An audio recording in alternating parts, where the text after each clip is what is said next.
Good morning, class 11th. Now today we will start to next kingdom is kingdom fungi.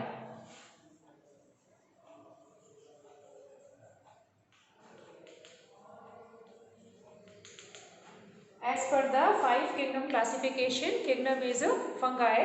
It includes only fungus. So what are the characteristic features of the kingdom fungi is some are unicellular. Unicellular like yeast. Yeast is a fungi which is unicellular. Most of the fungi is multicellular. So multicellular fungi like mucor, rhizopus, agaricus, etc. Second characteristic feature is the eukaryotic. That is advanced type of cell, and mode of nutrition is saprophytic. Always fungi is saprophytes, they depends on the dead organic matter, and their plant body is called as mycelium. Kingdom Plantae में हम देखेंगे जो algae होते हैं जो कि group Thallophyta में आते हैं उनकी प्लांट बॉडी कहलाती है थैलस, लेकिन जो फंगाई की प्लांट बॉडी क्या कहलाती है mycelium. So it may be septate और aseptate. So what is the meaning of septate and aseptate? Suppose this is the plant body of mycelium. So plant body called as mycelium. So if they are called as septate, septate means their branches is having the differentiating septum like structure. So this type of mycelium is called as septate mycelium. Septate, that is differentiating disc like structure is present, which is called as septate mycelium. If the differentiating disc like structure is absent, this is aseptate. यदि उसके पास transverse septum like या disc like structure नहीं है तो mycelium क्या हो गया? aseptate. Sometimes it consists more than one nucleus.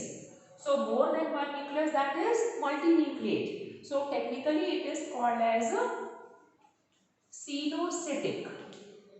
So cenocytic, that is multinucleate fungi plant body. So plant body को क्या बोलेंगे? mycelium, जो कि dead organic matter पर survive करता है. So their branches it may be septate और aseptate. तो इसकी जो branches हैं उस branches को हम क्या कहेंगे? hypha. Hypha or hyphae is the branches of mycelium which is maybe septate or aseptate. If the transverse disc-like structure is present, which is called as septate. If the transverse disc-like structure is absent, it is aseptate. Sometimes it is having uninucleate, that is single nucleus, and sometimes it is consist more than one nucleus, that is multinucleate. So multinucleate technically called as a cenocytic. So ये technical terms आपको बार बार आएंगे, इसलिए यहाँ पर उसका meaning clear कर लें. Then their mode of reproduction. So generally it is propagated by vegetative mode of reproduction. So vegetative propagation, that is any small part of a plant propagate a new plant. So it is with the help of fragmentation. Sometimes it is takes place by fission. So this is the mode of reproduction. By the vegetative mode of reproduction, maybe fragmentation or fission. Asexual reproduction by the specific spore, which is called as conidia or zoospore. Asexual reproduction किससे होगा? Small of spore like bodies है जिसको आप कह रहे हैं conidia और zoospore. And sexual reproduction. So primitive type of sexual reproduction takes place with the help of different type of spores. So fungus में अलग अलग स्पोर होगा, किसी में जाइगोस्पोर होगा, किसी में एस्कोस्पोर होगा, किसी में बेसिडियोस्पोर्स होगा. तो उसके अकॉर्डिंग हम उसका भी एक फर्दर क्लासिफिकेशन देखेंगे. तो सेक्सुअल रिप्रोडक्शन में जो इवेंट्स होते हैं उनको हम स्टडी करेंगे, जिसमें से फर्स्ट इवेंट होता है प्लाज्मोगेमी। प्लाज्मोगेमी दैट इज दो अलग अलग सेल्स के साइटोप्लाज्म का फ्यूजन होगा। अब यहाँ पर ये चीज हमको जान लेना है कि प्लस और माइनस से हम रिप्रेजेंट करेंगे मेल एंड फीमेल, क्योंकि फंगस इतना वेल डिफाइंड नहीं है कि उसमें वेल डिफाइंड तरीके का सेक्सुअल रिप्रोडक्शन हो। फॉर एग्जांपल जैसे एंजियोस्पर्म्स में हम स्टडी करते हैं या एनिमल्स में स्टडी करते हैं the fusion of male and female gamete, but mail and female gamete ऐसा कोई चीज नहीं होता है फंगस में। केवल दो अलग अलग माइसीलियम के कुछ सेल्स आपस में फ्यूज्ड होते हैं। तो सपोज ये एक फंगस का माइसीलियम है, इसको हम कह रहे हैं कि ये प्लस स्ट्रेन से शो कर रहा दैट इज मेल है।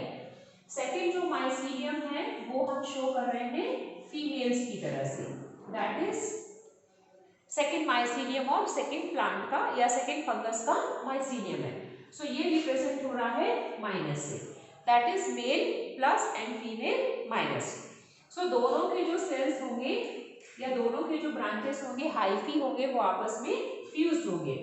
जब हाइफी फ्यूज्ड होंगे तो दोनों के न्यूक्लियस साथ साथ आ जाएंगे, दोनों का जो साइटोप्लाज्म है वो फ्यूज्ड हो गया। जब साइटोप्लाज्म फ्यूज्ड होगा तो दोनों के न्यूक्लियस एक ही सेल्स में आ जाएंगे, एक ही सेल्स में दो न्यूक्लियस आ गए that is it is karyogamy.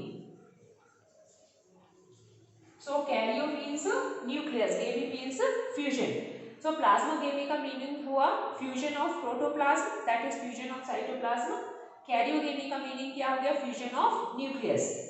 सो जब साइटोप्लाज्म फ्यूज्ड हुआ तो प्लाज्मोगेमी और जब दोनों का न्यूक्लियस फ्यूज्ड होगा तो कैरियोगेमी। सो कैरियोगेमी से हम देख रहे हैं दोनों के न्यूक्लियस फ्यूज्ड होकर के केवल एक न्यूक्लियस बना रहे हैं। तो दोनों का न्यूक्लियस फ्यूज्ड हुआ तो दो न्यूक्लियस हमारे पास आ गए, तो इसको हमने क्या कहा डाइकैरियन।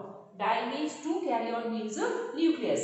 जब दोनों न्यूक्लियस आपस में फ्यूज्ड हो गए तो प्रोसेस क्या कहलाता है फर्टिलाइजेशन।